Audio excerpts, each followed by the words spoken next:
Hello guys, welcome back to the session. In today's session, I would like to discuss few questions related to graphs. So I'll try to illustrate these problems using graphical method. So let us try to understand how to draw those graphs and how to answer the questions based on that graph. Now I'll start with a comprehension question, passage question, and the question is something like this. Consider the equation x square plus a times of mod x plus 1 equal to 0. Then answer the following questions.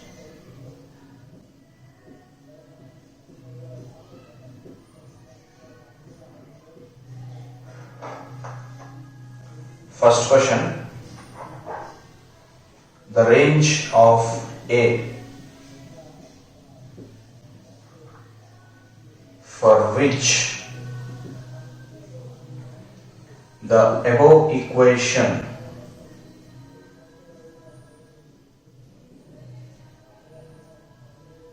has no real root, and the options are minus 2 comma infinity, minus infinity comma 0, option C minus 1 comma 1, and option D all real numbers.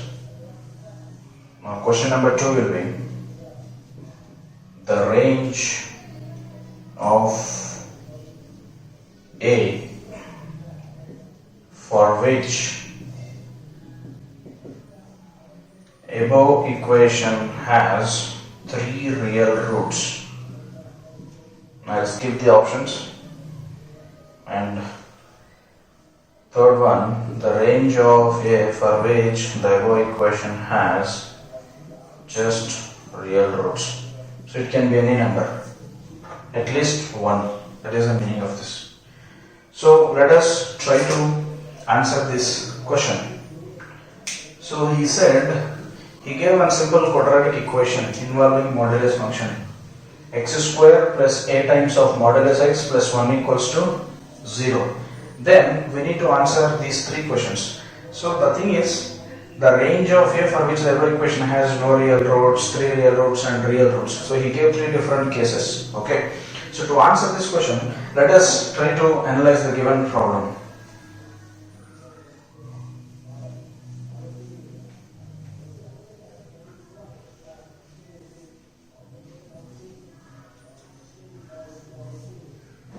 So that is the given equation, x square plus a times of modulus x plus 1 equal to 0. Now from this one I will write this one as x square plus 1 equal to a times of modulus x.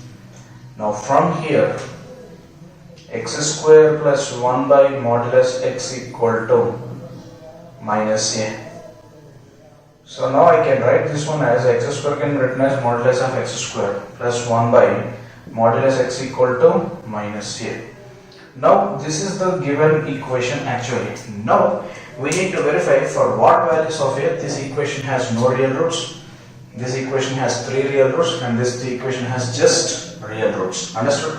So obviously what I do is I will try to draw the graph of this particular function, and minus a is some constant, and based on this value constant and based on the graph of this function I will try to answer those 3 questions.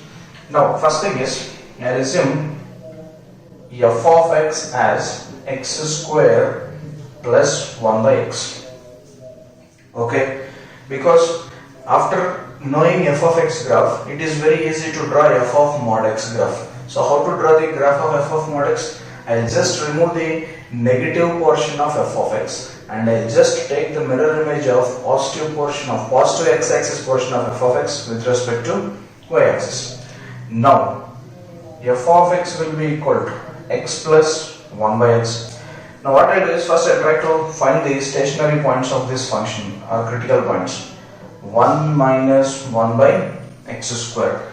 Now this will be 1 minus x square by, x square minus 1 by x square. So this can be written as x plus 1 into x minus 1 by x square. So the critical point for this f dash x is plus 1, minus 1 and 0. Now I'll write down the sign scheme for f dash of x, which will give me the nature of the function f of x. That means the sign scheme of f dash x will give me the monotonicity of this function f of x. That is, in what intervals f of x is increasing and in what intervals f of x is decreasing.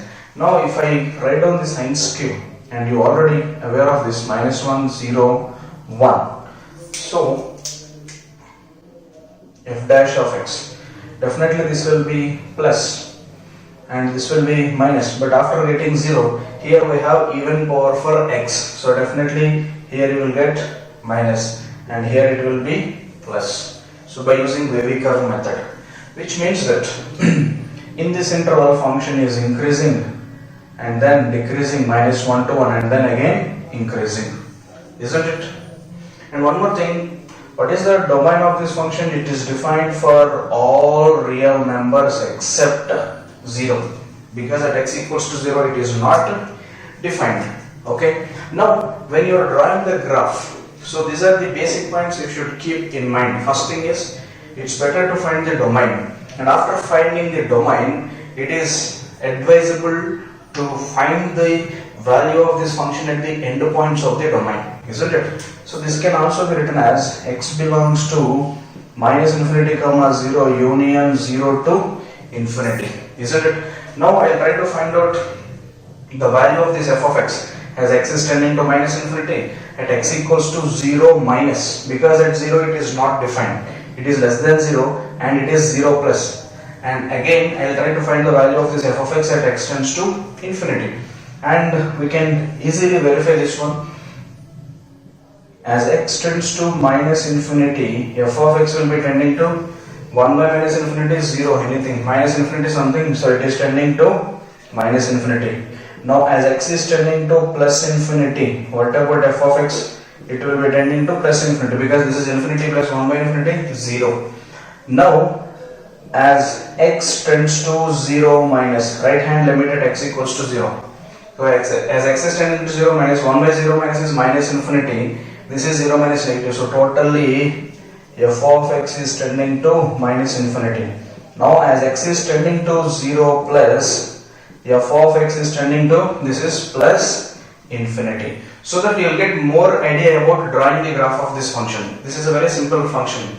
Okay, now, and we know the sign scheme of f dash of x, and we got the monotonicity of f of x. It is minus infinity to minus 1, function is increasing, minus 1 to 1 it is decreasing, and what greater than 1 it is increasing. So definitely minus 1 and plus 1 are the point of maxima and minima. So let us try to find f of minus 1 value, which is minus 2, and f of 1 value will be plus 2, isn't it?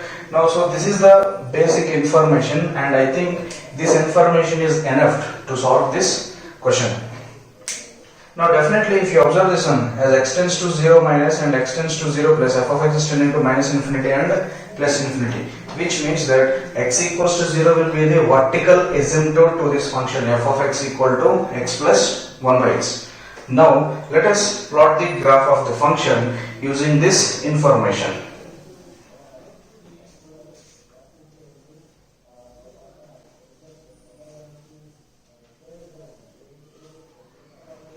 Now with this information, if I plot the graph 0, minus 1, 1, minus infinity, this is plus infinity, minus infinity, x-axis, y-axis, right?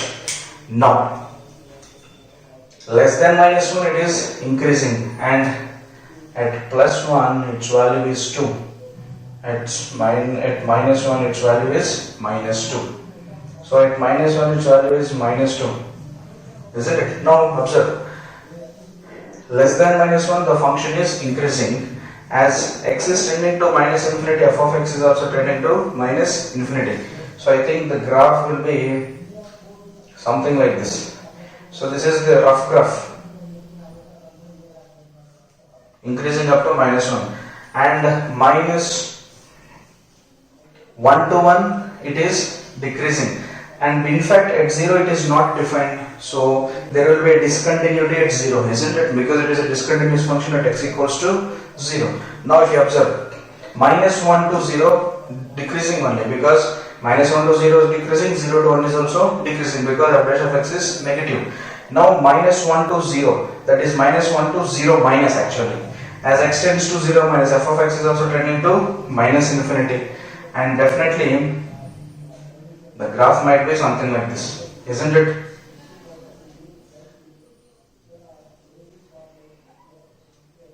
So something like this. Okay. So minus 1 is the point of maxima. Okay. So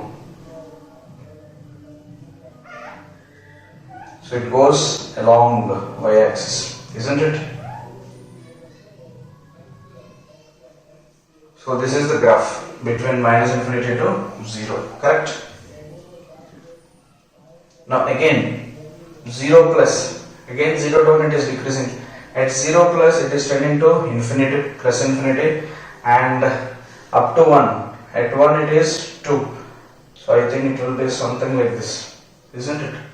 And again greater than 1 it is increasing. So it might be something like this. So this is the graph of f of x equal to x square plus 1 by x. Now from this one I want to draw f of mod x graph, isn't it? And I hope you know how to manipulate the graph of f of mod x from f of x. So how to do that? It is very simple. To draw f of mod x from f of x, you just have to remove the negative x-axis portion. So whatever graph is there on the negative side of x-axis, you have to remove that, and after that you have to take the mirror image of the positive region of f of x with respect to y-axis. So what will be the mirror image of this function? It will be something like this, isn't it? So these two are mirror images. So in fact this is mod x square plus 1 by mod x, isn't it? So I hope you understand this. Now we'll try to answer this question, which is equals to minus a. Now based on this graph, it is very easy to write the answers. So what is the answer to the first question? He said the number of values of a for which this equation has no real roots. That means this function and this horizontal line, because minus a is a constant, it must be a horizontal line, should not have any point of intersections, right? Now if I take a as minus a as exactly 2, you will get 2 points of intersections, isn't it? I think you can see this. So this is the possibility where minus a equal to 2. If minus a equals to 2, definitely you will get 2 roots, and that is also one of the questions, isn't it? Now if it is less than 2, for example, this is minus a less than 2. So any value, if you take minus a value less than 2, this line will never intersect this graph. So you will get no real roots. So for no real roots, minus must be less than 2. So a will be greater than minus 2. So that is a belongs to minus 2 to infinity. Understood? So minus a will be less than 2. So if minus a is less than 2, definitely a will be greater than minus 2. So definitely a belongs to minus 2 to infinity. Understood? Now we will go to another question, the question number 2. What is question number 2 in this passage? The range of A for which the above equation has 3 real roots. 3 real roots. So if you take, if you want to have 3 real roots, and null set is also one of the options. So 3 real roots means this line, horizontal line, must cut the graph at 3 points. Now if I write horizontal line greater than 2, so this is minus a greater than 2, isn't it? Now definitely if you take minus a greater than 2, the graph is intersecting this horizontal line at 4 points. And is there any other possibility that you will get the real roots as 3? No. The only possibilities are 0 roots, no roots. Here 2 roots, and here 4 roots. Is it correct? So no roots, minus a less than 2, we have already completed it. And similarly 2 roots, and that is third question actually. Not third question. Second question is the given equation has 3 distinct real roots, 3 real roots. But if you look at this one, nowhere you are getting 3 real roots, so that possibility is not there. So for 3 real roots, there is no such value of minus a. So a belongs to null set. Understood? And finally, question number 3, the values of a where this equation has just real roots. So he did not mention the number. It can be 2 or 4 or anything. So definitely it can be minus a equals to 2, you are getting 2. Minus a greater than 2 also you are getting more than 2 roots, that is 4 roots. So here we are getting only 2 roots or 4 roots. So for just real roots, it can be any number. But here minimum number of roots is 2. Maximum is 4. So, and you don't get any 3 roots or 1 root here. So for real roots, minus a will be either 2 or greater than 2. So it will be greater than or equal to 2. So definitely the answer will be a less than or equal to minus 2. So a belongs to minus infinity comma minus 2. Understood? So this is how the question will be. So here we did one thing. We have converted the given equation into something like this: constant equal to purely in terms of x. And I have drawn the graph of this one. If you have the basic ideas of calculus, you can draw the graph. And after that, for no real roots, for 3 real roots, and for just real roots. Now let us try to solve one more problem.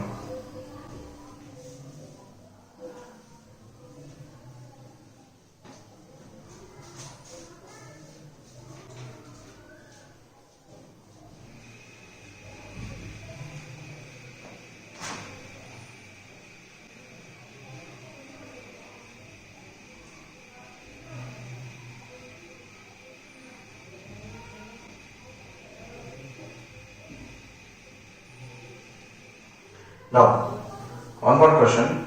Let f of x equal to x cube minus 3x plus 1. Then the number of different solutions of, in fact, real solutions of f of x equal to 0. So options are 2, 4, 5, 7. So this is also one of the good questions related to graph. If you observe, he gave a cubic polynomial. So definitely finding f of x will be tough. It will be very big. You will get a 9th degree polynomial. So analysis will be tough. So that's why what I do is, he is asking us to find out the number of different real solutions of f of x equals to 0. So first I will do something like this. First I will draw the graph of f of x. So it is the composition of two functions, two same functions, isn't it? Now I will draw the graph of f of x. Now f of x equal to x cube minus 3x plus 1.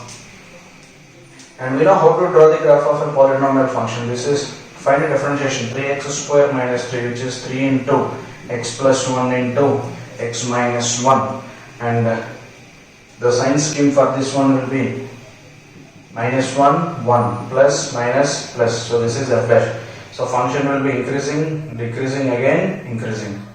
So -1 is the point of maxima, 1 is the point of minima. So what is f of -1 value? -1 plus 3. So this is 3. F of 1 value 1 minus 3 plus 1. 1 minus 3 minus 2 plus 1 minus 1. So these two are the stationary points, isn't it?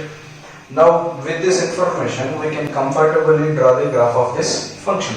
So now let us try to graph of this function.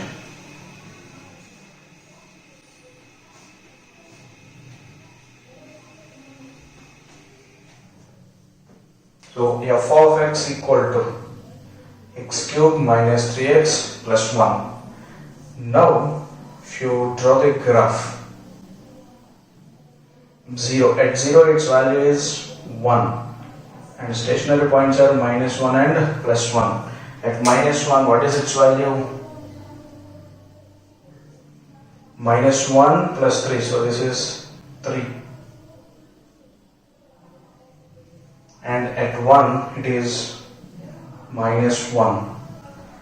Now what is f dash of x? F dash of x is 3x square minus 2, that is 3 into x plus 1 into x minus 1. So by sign scheme we got something like this, plus minus plus. So less than -1 it is increasing. Obviously the domain of this one is all real numbers, and we know the graph of cubic polynomial. If the leading coefficient is positive, it rises at the right side and falls at the left side. So less than -1, it will be something like this, isn't it? And again -1 to 1 it is decreasing, and at 0 it is 1. So it will be something like this, isn't it? So just a rough sketch. And again greater than 1 again it is increasing.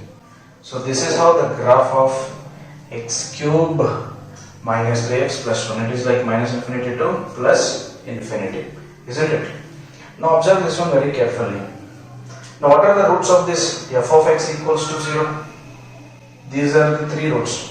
Definitely it has 3 distinct roots. That is very clear, right? Now how to find out the number of real roots of f of x equals to 0? Now let me assume the roots of this f of x equals to 0 are x1, x2, x3. Let x1, x2, x3 are the roots of f of x equal to 0. That implies f of x1 equal to f of x2 equal to f of x3 will be equal to 0. No doubt, isn't it? Now one more observation here. Now by using this information, how to draw f of x equals to 0? How to find out the number of real roots of f of x equals to 0? It's very simple. Now we need to find out the number of real roots of this equation, isn't it? F of x equals to 0. Now definitely if I substitute x equal to x1, it will be f of x1. Now I need to find out those values of x. What is the meaning of roots? I need to find those values of x which makes this composition equals to 0. That is the meaning of roots, right? So f of x must be 0 for what value of x? That is the question, right? Now if I take at x equal to x1, what will be this one? It is f of x1, isn't it? Now again what is f of x1 again? F of x1 is the x1, x2, x3 are the roots of f of x equals to 0, isn't it? Now at x equal to x1, this will be f of x1, correct? Now for what value of x, f of x will be equals to 0. That is the point here, right? That means, for example, if f of x1 equal to x1, okay, you understand what I am trying to say? F of x equals to 0. So we are trying to find out for what values of f of x will be equal to 0. That is, now what I am trying to do is I am trying to evaluate at x equal to x1, f of x is f of x1. Now if I take if f of x1 equal to x1, or else, more precisely, if I take f of x equal to x1, I'll avoid this confusion. If f of x equal to x1, what would happen? F of x will be equal to f of x1 because I am replacing f of x by x1. Now what is f of x1 value? 0 because x1 is the root of f of x. Which means that f of x equals to 0 will have roots whenever f of x equal to x1. I hope it is clear to everyone. Now similarly, if I take x2 also, if f of x equal to x2 also, f of x2, what is f of x2? Again 0. Now again if it is x3, again f of x, f of x3, f of x3 is also 0. Now here the fact of the matter is, whenever if f of x equal to x1 or x2 or x3, f of x equal to 0 will have roots. That is, this is becoming 0 when f of x equal to x1, x2 and x3. That is, the roots of this equation will be the values of x where f of x equal to x1, f of x equal to x2 and f of x equal to x3. So the major important part in this question is this one, this point. F of x will be equals to 0, will have roots, will be equal to 0 whenever f of x equal to x1. So for what values of x, f of x is equals to x1, at that values f of x will be equal to 0. You understood? So that is the major idea in this question. So I'll continue with this. Now I hope you understand this total analysis. This is very, very important. Now if I continue, first we will try to look at the restrictions of x1. Now x1 is less than minus 1. Now x2 is lying between minus 1 to 1 and x3 is definitely greater than 1 because this is 1, isn't it? This is 1, this is minus 1. Now if f of x equal to x1, first case, okay, if f of x equal to x1. Now if f of x equal to x1, how many solutions you are getting? That will be nothing but the number of solutions of f of x equals to 0. That's what I am trying to tell you. You understand my point? If f of x equal to x1, now how to find out the number of roots of this f of x equal to x1? Just number of points of intersections of f of x, we know the graph of f of x, and x1. But I do not know the exact value of x1, but I know the interval for x1. Since x1 is less than minus 1, less than minus 1, that is, now you should take x1 in the horizontal line because we are trying to find out the point of intersections of f of x and x1. So this is the graph of f of x. Now x1 you take it as a horizontal line, isn't it? Now that horizontal line should be less than minus 1. Now this is minus 1, okay. If you take less than minus 1, I will erase it. I'll extend it. Now this is x1 less than minus 1, x2 lying between minus 1 to 1, x3 greater than 1, correct? Now if I take less than minus 1 horizontal line, so this is x1 less than minus 1, okay, f of x equal to x1. Now I am taking x1 in the horizontal line. So how many roots you are getting? Only one root. If you take any value of f of x less than minus 1, you are getting only one point of intersection. So in this case, f of x equal to 0 will have one real root. I hope this is clear. Similarly, if f of x equal to x2, again the same thing, where x2 is lying between minus 1 to 1. Now this is f of x graph. Now I have to take the horizontal line between minus 1 to 1. So this is minus 1 and I have to take open interval. That is just greater than minus 1 and less than 1. So how many roots you are getting? 3 roots, isn't it?